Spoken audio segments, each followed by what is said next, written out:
It's the new 103.1 Max FM, classic hits of the 70s, 80s, and more. Ralph Tortora in the hot seat at the Paramount in Huntington, the studio here. And joining us for the next few moments, Mr. Graham Nash, author, musician, activist, photographer, and general all-around gentleman.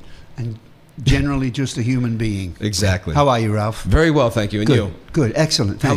How long have you been on the road now? 50-odd years. No, I mean with this. I know it's been You knew that was coming, yes, right? Exactly. Probably this solo tour is about 6 weeks. It is. Yeah, CSN earlier this year went around North America, and then we went to the Far East. We went to Japan and Manila and Singapore. Then came back. We're doing solo tours. David's doing, just finished his solo tour. I think Stephen just finished his solo tour also. Mine finishes in about a week and a half, and then we get on the Queen Mary and go to Europe for the CSN Europe tour of this year. Very nice. Do you guys get together and talk about it and say, hey, you know what? It's time for us to go out and spread our own wings and play our stuff, and then we'll get back together and do this? And kind of. It's usually driven by new songs. Uh-huh. It's usually driven when David calls me and goes, hey, Willie, I've got this great new song, man. Come on, listen to this. And then I've got new songs, and Stephen has, and therefore now we need to go and talk, and exactly. we need to communicate with people. We need to go and sing these new songs, and that's what's going on. And especially on this solo tour, I'm probably going to do 4 brand new songs that the people have never heard before. That's exciting. We do have some tickets left for the show tonight. Not many. The show is almost sold out, so if you're thinking about coming... It's a beautiful place out there. I've never been to the Paramount. It is. The Paramount is fantastic. Yeah. It's quickly becoming a very well-known venue here on the island, and one of the better ones. Fantastic. Billy Joel's played here, and he said it was better than my father's place. I don't know about that. Wow. My father's place is kind of iconic, but it's nice to be mentioned, those two together. Really? Oh, absolutely. What was the catalyst that made you sit down and say, you know what, I'm going to write a book now and tell all? Quite frankly, Ralph, it was I did it for my grandchildren. I didn't do it for my children because they've been with me all their life. Yeah, they know the story. They know the story. They've been to a million shows. They've been all over the world. They know how I treat people. They know how I react with my life, how I deal with my life. But my grandchildren, the oldest of my grandchildren is only 2. And my son Will, that you met earlier, just had identical twin boys with his wife, nice. Shannon. So a lot of new life. And this new life doesn't know who I am.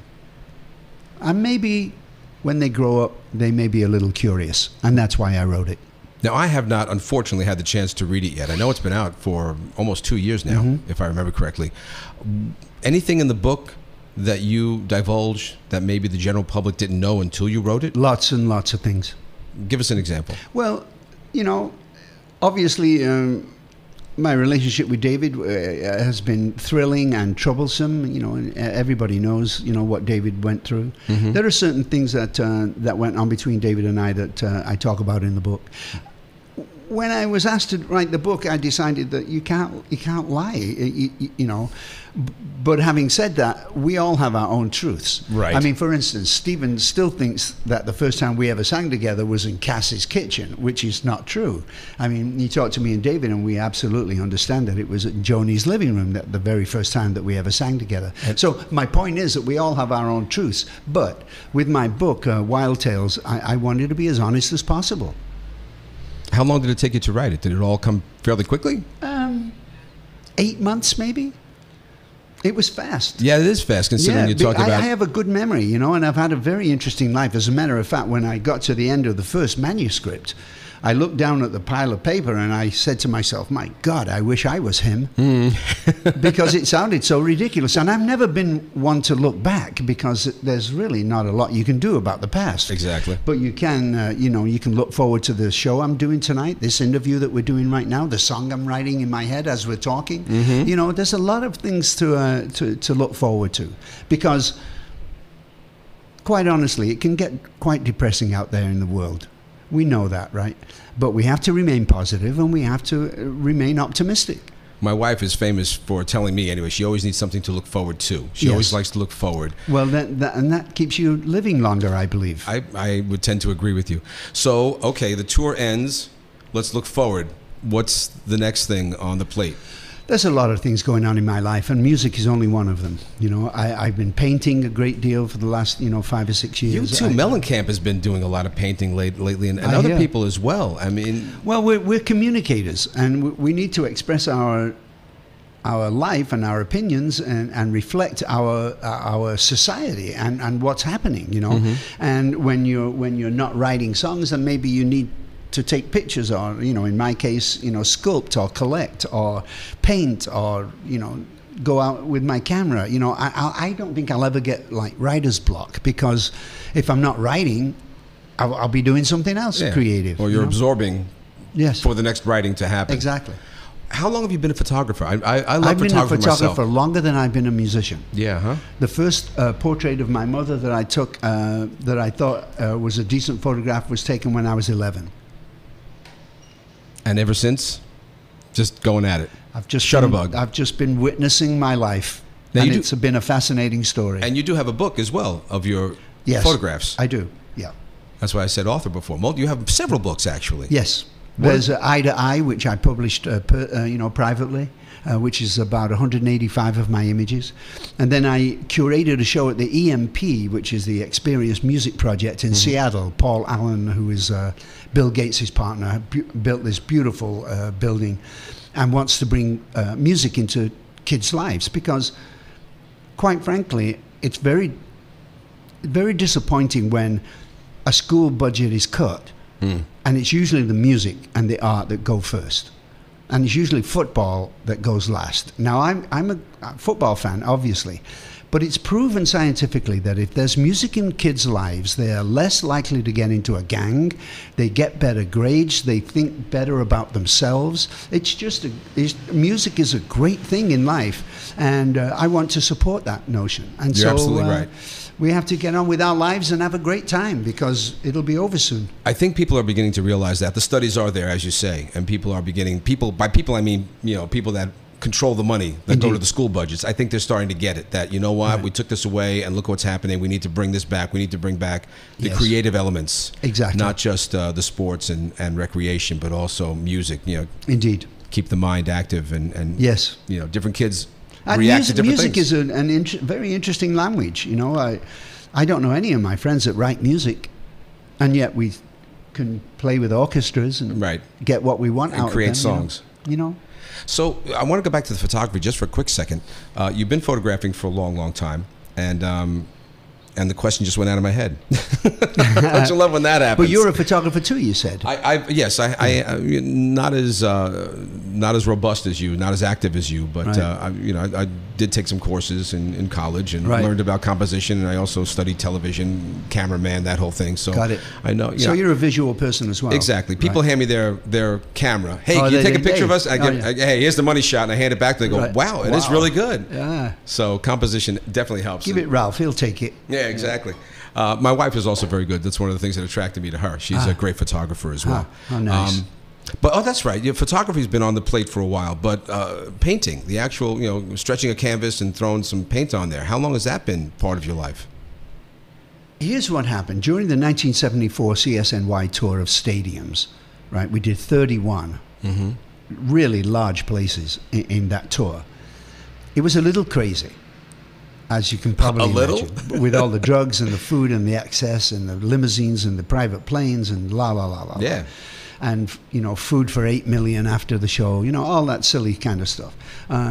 And to escape that, I started to draw in a book. And I'd never drawn before, but I just bought a book and started drawing. Put it aside, and about 5 years ago, I found it again. And some of the art looked pretty good to me. So I have a printing company in Los Angeles. It's kind of famous, called Nash Editions. And so what I did was I had my company scan them in high res and blow them up on canvas, and I painted them. And that's how I started, And one of the interesting things is that I'm thrilled that I don't know what I'm doing. I have never had a lesson. I don't know whether this blue is supposed to go next to that yellow or any of those kind of rules. Well, it doesn't matter. It's whatever appeals to you. Well, I learned a lot from Basquiat, who is a great modern painter, dead unfortunately now, but his paintings are worth millions. And I saw him on a documentary once, and he said, and they said, Basquiat, how do you do all this great stuff? He says, I just paint like a child. And I thought, wow, I can paint like a child. Well, childhood innocence, there's a lot to be said for that. There is. And it's not a bad place to come from. No. So kudos for painting that way. Yes. Your music is not simple at all, obviously, and can often be very, very biting and political. Mm-hmm. I hate to sound stupid and ask the typical question, but what were the influences? For example, the reason I ask is because when I listen to Chicago, We Can Change the World, that to me has a feel of Give Peace a Chance by Lennon. I'm not saying that you borrowed from him, but I get that same kind of feel. Yes. So who are you drawn to? Who do you feel like you've kind of borrowed from a little bit? It's not a question of borrowing. It's a question of immersing yourself in your society. When I was a kid growing up, there was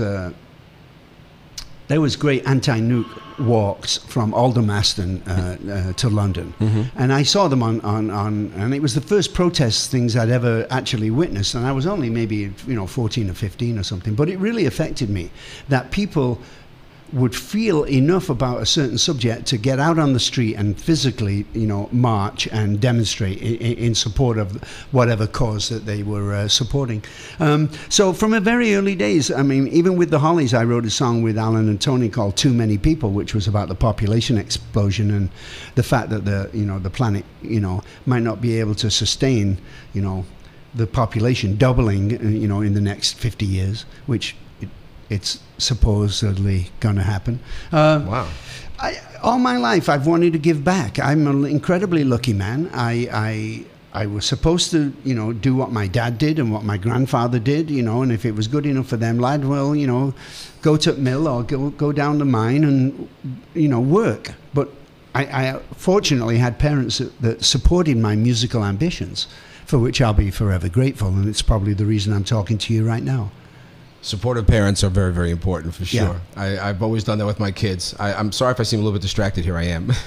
But yes, that's one thing I learned from my wife, actually. Very wise woman, much wiser than me, which is one of the reasons I married her. She was always very much, don't ever say anything negative to the kids. They can do anything they want to do. And I was young and dumb. I was like, okay, fine. The truth is, there's no book.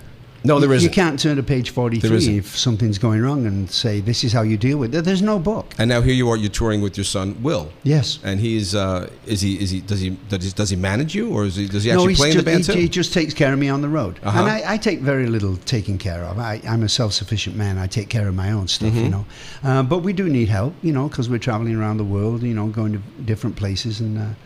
Yeah, he's been taking care of me for about 5 years now. Okay. Well, we're speaking with Graham Nash, by the way, from the studio here at the Paramount. He's playing here tonight. There are a few seats left.